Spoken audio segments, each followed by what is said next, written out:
नमस्कार और स्वागत है रिवीलिंग रिवेलेशन में। यह बाइबल भविष्यवाणी चैनल है जो भविष्यवाणियों के रहस्यों की गहराई तक जाता है। मेरा नाम एलन डुब्रे है। अगर आपको इन शिक्षाओं से लाभ मिले तो लाइक, शेयर और सब्सक्राइब करना न भूलें। आज हमारे पास एक शानदार शिक्षा है। मैं शुरुआत में आपको 2 कुरिन्थियों अध्याय 12 की याद दिलाना चाहता हूं। अगर आप नए हैं तो पिछली शिक्षाएं देखें, लेकिन मैं यहां आपको जल्दी से याद दिला देता हूं। लेकिन 14 वर्षों की एक अवधि और एक छोटा समय जिसे ऊपर कहा गया है, यह प्रकट करता है कि प्री ट्रिब, मिड ट्रिब और पोस्ट ट्रिब सभी सच हैं, और यह लूका, मरकुस, मत्ती की रहस्यमयी बातों में प्रकट होता है। मत्ती के सुसमाचार के कारण हमने मरकुस और लूका को अनदेखा किया। अंत के दिनों में लूका प्री, मरकुस मिड, मत्ती पोस्ट है, जो 50 दिनों और 14 वर्षों में घटित होता है। मैं इसे दोबारा क्यों दोहरा रहा हूं?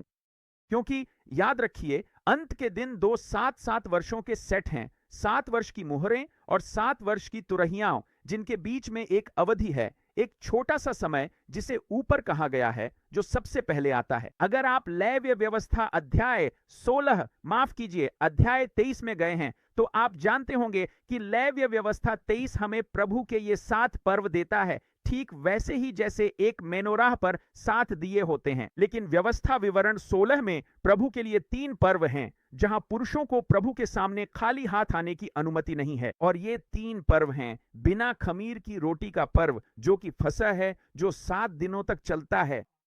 दूसरा पर्व है सप्ताहों का पर्व, और सप्ताहों का पर्व 1 दिन का उत्सव है। और फिर आपके पास है झोपड़ियों का पर्व, जो फिर से 7 दिनों का है। अब आप शायद पहले ही समझ गए होंगे कि मैंने आपको यह क्यों दिखाया। 14 साल, 7 साल की मोहरें, 7 साल के तुरही, और ऐसा इसलिए है क्योंकि वे पहली 7 साल की मोहरों का प्रतिनिधित्व करते हैं। ये बिना खमीर की रोटी के 7 दिनों का एक चित्र, एक भविष्यवाणी का प्रकार है। याद रखिए, भविष्यवाणी में दिन साल हो सकते हैं, साल दिन हो सकते हैं। और झोपड़ियों का पर्व 7 दिन का है, जैसे कि तुरही के 7 साल। और मैं आपको दिखाऊंगा कि ये कैसे विभाजित होते हैं। लेकिन आप कुछ नोटिस करेंगे, सप्ताहों का पर्व बीच में क्यों है? फिर भी यह 7 साल की मोहरें और 7 साल के तुरही हैं। क्या ऐसा नहीं होना चाहिए कि पहले बिना खमीर की रोटी, फिर सप्ताहों का पर्व और फिर झोपड़ियों का पर्व हो? खैर, यही तो रहस्य का हिस्सा है। रहस्य यह है कि जो मध्य का पर्व है, यानी सप्ताहों का पर्व, वास्तव में पहले मनाया जाएगा। उसके बाद बिना खमीर की रोटी के 7 दिन, जो कि मुहरों के 7 साल हैं। और मैं आपको यह साबित करके दिखाऊंगा। यह सब हमारे मसीही भाई हनोक से आता है। इब्रानियों के अध्याय में 11, और अगर मैं यह ना बताऊं कि मैं किस अध्याय में हूं, तो बस दाईं ओर देख लीजिए। इब्रानियों 11 में इब्रानियों 11 पद 5 और 6 में हम पढ़ते हैं, विश्वास के द्वारा हनोक उठा लिया गया ताकि मृत्यु न देखे, और वह नहीं मिला क्योंकि परमेश्वर ने उसे उठा लिया था। उसे परमेश्वर को प्रसन्न करने की गवाही मिली थी, पर बिना विश्वास उसे प्रसन्न करना असंभव है। परमेश्वर के पास आने वाले को विश्वास करना चाहिए कि वह है, और वह अपने खोजने वालों को प्रतिफल देता है। वे लोग कौन हैं जो प्रभु को पूरी लगन से खोजते हैं? वे वही हैं जो मसीह में हैं। नमस्ते। वे वही हैं जिनके बारे में रोमियो का पहला अध्याय हमें बताता है, जो मसीह में हैं, आत्मा से परिपूर्ण है। वे वही लोग हैं जो प्री ट्रिब में, एक तरह के रैप्चर में, तीसरे स्वर्ग में जा रहे हैं। और वे 50 दिनों की शुरुआत में जा रहे हैं, जिसे ऊपर कहा जाता है। ठीक है, अब मैं आपको यह कैसे सिद्ध कर सकता हूं? खैर, हम उत्पत्ति 5 में भी देखते हैं कि हनोक को परमेश्वर ने उठा लिया था, ठीक 23 और 24 वचन में। और हनोक के सारे दिन 365 वर्ष के थे। और हनोक परमेश्वर के साथ चलता रहा, और फिर वह नहीं रहा क्योंकि परमेश्वर ने उसे उठा लिया। तो हनोक को कब उठा लिया गया था? बाइबल वास्तव में हमें यह नहीं बताती, लेकिन पीढ़ी दर पीढ़ी, हजारों वर्षों तक यहूदी इतिहास में यह बात चली आ रही है। हमें पता है कि उसे कब उठाया गया था। ठीक है, यह कहता है। हालांकि बाइबल स्पष्ट रूप से यह नहीं बताती कि हनोक को सप्ताहों के पर्व पर उठाया गया था, लेकिन यहूदी परंपरा मानती है कि उसका जन्म और परमेश्वर द्वारा उठाया जाना शावूत के दिन हुआ था। आप वेबसाइट दर वेबसाइट पर ऐसे लेख पढ़ सकते हैं जो यह सब दिखाते हैं और इस परंपरा के इतिहास को बताते हैं कि यह कैसे आगे बढ़ी कि हनोक को सप्ताहों के पर्व पर उठा लिया गया था। और यह कहा गया है कि यह परंपरा बताती है कि हनोक का उठा लिया जाना कलीसिया के उत्थान रैप्चर का पूर्वाभास था। आप देख सकते हैं कि हनोक के बारे में और कई लोगों ने वर्षों से इस पर शिक्षा दी है कि हनोक एक भविष्यवाणी पूर्ण चित्र है उस पहले व्यक्ति का जिसे परमेश्वर ने गायब कर दिया, रूपांतरित कर दिया, जिसने मृत्यु का स्वाद नहीं चखा, ठीक वैसे ही जैसे मसीह की प्री ट्रिबुलेशन दुल्हन।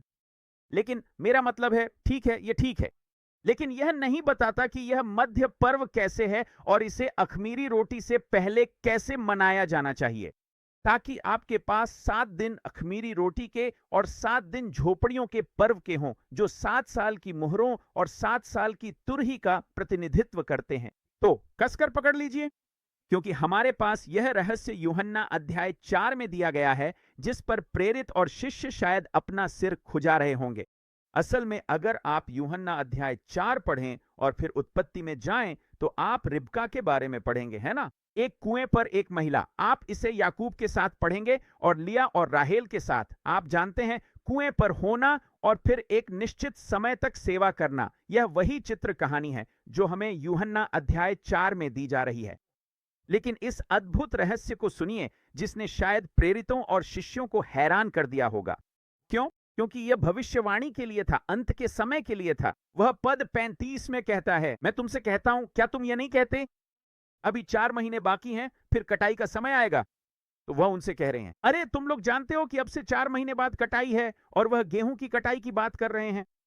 तो आप मान सकते हैं कि वे कहेंगे, हां हमें पता है प्रभु, ये तीसरे महीने में आती है ना, सिवान का महीना, ये गेहूं की कटाई का समय है। हां हमें पता है। लेकिन फिर यीशु क्या कहते हैं? देखो, मैं तुमसे कहता हूं, अपनी आंखें उठाओ और खेतों की ओर देखो, क्योंकि वे पहले से ही कटाई के लिए सफेद हो गए हैं। तो वे जरूर सोच रहे होंगे, लेकिन प्रभु वह गेहूं नहीं है, आप किस बारे में बात कर रहे हैं? ठीक है, मैं तुम्हें दिखाता हूं कि वह किस बारे में बात कर रहे हैं। देखो, यहूदी लोगों के पास सप्ताहों का पर्व शवूत यही है, ठीक है, ये कुछ ज्यादा इधर है। लेकिन क्या होता है अगर आप 4 महीने पीछे जाएं? देखिए क्या होता है, अय्यार, निसान, अदार, श्वात। अब क्या होता है श्वात के महीने में? ये क्या है? ये 4 महीने पहले है। और क्या आप जानते हैं कि 4 महीने पहले का क्या अर्थ है? यह ठीक ठीक निसान 1 से 50 दिन पहले और पहले 7 वर्षों के सेट की शुरुआत के बराबर है। क्या क्या यह ठीक ठीक 50 दिन है, जैसे ऊपर का रहस्य उद्घाटन 50 है, 14 वर्षों से 50 दिन पहले। उसने हमें यह रहस्य दिया कि 4 महीने पहले जाने से हमें उन 50 दिनों के बराबर मिल जाएगा जो पहले आए थे। लेकिन क्या आप जानते हैं वह हमें और क्या बता रहा था? क्या आप जानते हैं वह उन्हें सचमुच क्या बता रहा था? कैसे खेत पहले से ही कटाई के लिए सफेद हो सकते हैं? वह उन्हें यह बता रहा था क्योंकि यह पेड़ों के नए साल का समय था। वे खेतों और बादाम के फूलों को देख रहे थे, जो सबसे पहले खिलने वाला पेड़ है, यह संकेत देने के लिए कि वसंत जल्द ही आने वाला है। बादाम के पेड़ों के फूल खिल रहे थे और वे गिरकर जमीन पर बिखरने लगे थे। और जब ऐसा होता है तो जमीन सफेद और ढकी हुई हो जाती है। और वह कह रहा है, देखो, तुम सोच रहे हो कि गेहूं की फसल, वह उन्हें बता रहा है, तुम सोच रहे हो कि गेहूं की फसल 4 महीने बाद शुरू होगी। मैं तुमसे कह रहा हूं, अभी देखो, 4 महीने पहले ही यह पहले से ही तैयार है। और क्या तुम जानते हो क्यों? क्योंकि बादाम उन लोगों का प्रतिनिधित्व करता है जो जागरूक हैं, जो प्रार्थना कर रहे हैं, जो लगन से खोज और तलाश कर रहे हैं। यह बादाम के फूलों का समय है, और जब वे जमीन पर गिरते हैं तो जो सफेदी वे पैदा करते हैं। जब आप इसे समझते हैं तो यह बिल्कुल अविश्वसनीय है। तो हम इसमें क्या देख रहे हैं? आप वास्तव में यही देख रहे हैं। मध्य उत्सव को पहले स्थान पर मनाया जाता है, उसके बाद पहला उत्सव आता है जो दूसरे स्थान पर है, जो 7 वर्षों के रूप में मुहरों के दिन है, और फिर तीसरा उत्सव जो तीसरे स्थान पर ही रहता है, जो 7 दिनों के रूप में मुहरों के 7 वर्ष हैं। नरसिंगों के न्याय, ये एक पोडियम की तरह है, ठीक है। कब? जब हम पोडियम देखते हैं तो हर कोई पहले स्थान, दूसरे स्थान, तीसरे स्थान पर क्यों नहीं जाता? पहला वाला बीच में क्यों है? ये वही चित्र है जो हमें मिल रहा है। ये पहले सप्ताहों का पर्व है, फिर बिना खमीर की रोटी के 7 दिन और फिर तंबू का 7 दिन का पर्व। आप देखते हैं, पहला स्थान मुहरों के 7 वर्ष, नरसिंगों के 7 वर्ष। अब मैं आपको यह साबित कर देता हूं, अंतिम दिनों में आप देखते हैं कि मुहरों के 6ठे वर्ष के अंत में जो 6ठी मुहर का अंत है, और प्रभु को इस तरह आते हुए देखा जाता है कि पूरी दुनिया घबरा जाती है। और हम प्रकाशित वाक्य 6:16 में देखते हैं, इसमें लिखा है, हे पहाड़ों और चट्टानों, हम पर गिर पड़ो और हमें छुपा लो उसके मुख से जो सिंहासन पर बैठा है, और मेमने के क्रोध से, क्योंकि उसके क्रोध का महान दिन आ गया है, और कौन खड़ा रह सकेगा। देखिए, ये वही है जो मुहरों के 6ठे वर्ष के अंत में आता है। और फिर क्या होता है, फिर आपको इसका चित्र यहां मरकुस अध्याय 13 में मिलता है। जब मनुष्य के पुत्र का आगमन होता है, वह कहां है?